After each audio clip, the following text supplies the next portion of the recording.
Panibagong pasabog sa pagdinig ng Senate Blue Ribbon Committee kaugnay ng flood control scam. Limpak-limpak na pera na nakalagay sa mga maleta ang inihatid umano kina Congressman Martin Romualdez at Zaldico. Live mula sa TV5 Media Center, nangunguna sa balita si News 5 Senate Correspondent Mean Los Baños. Mean, sino itong lumantad sa Senado para isiwalat ang mga impormasyong ito?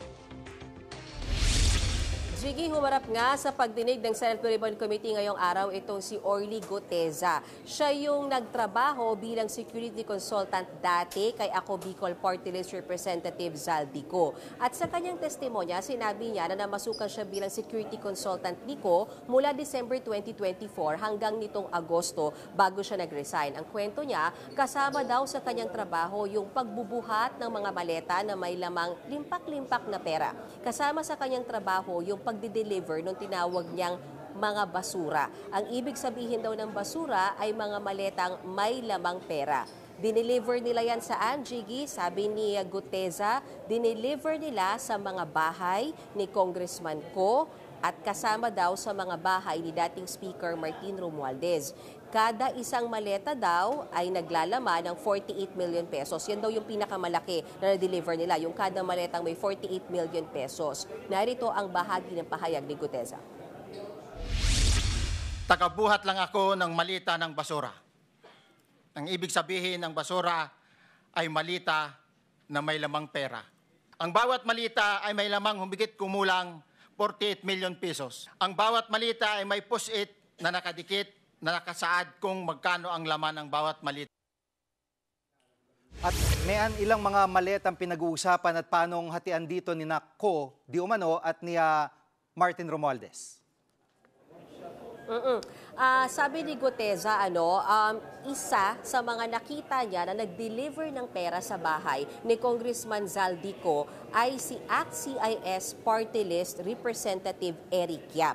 At sa bilang daw niya, umabot daw ng 46 na maleta na may lamang pera yung dineliver ni Yap sa bahay ni Congressman Ko. At paniwala din ni Guteza, ang laman ng kada maleta ay nasa 48 million pesos. So do the math na lang tayo dito, Jiggy, kung susumahin. Sabi nga ni Senator Erwin Tulfo, nasa higit 2.2 billion pesos ang na-deliver one time pa lang to sa bahay daw ni Congressman Ko. Mula sa kanyang bahay sa May Pasig ay dinala raw yung ilang mga maleta sa condo unit din ni Ko dito sa May Taguig, habang ang ilan naman daw ay na-deliver sa bahay ni dating Speaker Martin Romualdez. Pakinggan natin ulit yung testimonya nito ni Guteza. Part of December, sir, ng 2024, doon ko po na aktuhan si Congressman Yap na siya mismo ang nag-deliver. Inilipat po namin sa sakyan, dinala na namin yung mga maleta na yun. Yun yung 46 na sinasabi mo. Yes, Your Honor. Dumidiretso kami sa basement upang maibaba ang nasabing basura at dalhin sa unit ni Congressman Zaldico. At Mean, sa estimate, mga magkano ang na-deliver sa bahay ni Congressman Romualdez ayon kay Guteza dyan sa Forbes? Okay, ito yung kwento, Jiggy, ni Guteza sa kanyang stint bilang security consultant nga nito ni Zaldico, ni Congressman Zaldico mula December 2024 hanggang nitong August. 3 beses daw siyang nakapag-deliver sa bahay di umano ni Congressman Romualdez. Meron daw bahay sa Forbes Park, meron daw sa Taguig, meron daw sa Aguado, Malacanang. At tinanong siya ng mga senador kung ilan kada delivery doon sa 3 beses na yon. Yung unang delivery daw niya ay 35 na maleta na may lamang pera sa isa sa mga bahay ni Congressman Romualdez. Yung pangalawang delivery niya ay nasa 12 to 13 na maleta at yung kanyang ikatlong delivery ay umabot daw ng 15 na maleta. So kung susumahin mo again, that's 60 plus na mga maleta during those 3 times na nakapag-deliver siya sa bahay umano ni Congressman Romualdez. At ang sabi pa nga ni Guteza, hindi basta-basta yung mga maletang pinaglalagyan ng pera. Yan yung Rimowa. I'm sure alam mo to, Jiggy. Yan yung mataas na quality at mamahaling brand ng luggage. At dyan daw pinapasok at inilalaman yung pera na dinideliver sa mga nasabing mambabatas, Jiggy. At Mean, si dating Yusek Roberto Bernardo ay humarap din at marami din siyang isiniwalat. Yes, mahaba-haba rin yung testimonya niya. Ano?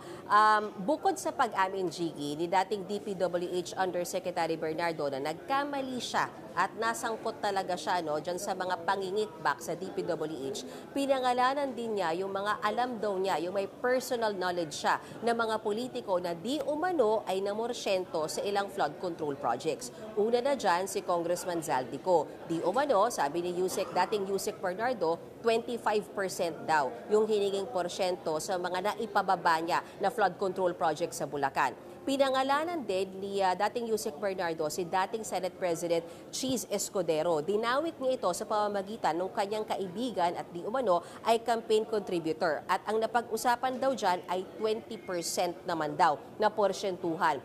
Napangalanan din dyan si dating Senador at ngayon Mayor Nancy Binay. Nasa 15% naman daw yung porsyentuhan, pero ang nakipag-usap daw kay Bernardo ay staff naman. Di umano ni Mayor Nancy Binay. Napangalanan din si DepEd Yusek Olivar. And alam mo, Jiggy, sa dami nung mga pangalan na inilabas ni dating Yusek Bernardo sa bigat ng kanyang mga akusasyon, natatakot daw siya para sa kanyang seguridad at seguridad ng kanyang pamilya. Kaya humiling siya na sana ay maipasok siya sa Witness Protection Program. So kanina sa kalagitnaan ng hearing, Jiggy, ay dinala siya mismo. Personal siyang sinamahan ni DOJ Secretary Remulla at para doon siya magbigay din ng salaysay sa DOJ. At sa mga oras na ito, inaaral daw ng DOJ yung affidavit naman nito ni Yusek Bernardo para malaman kung makakapasok ba siya sa WPP at kung papasa siyang state witness. Balik sa iyo, Jiggy.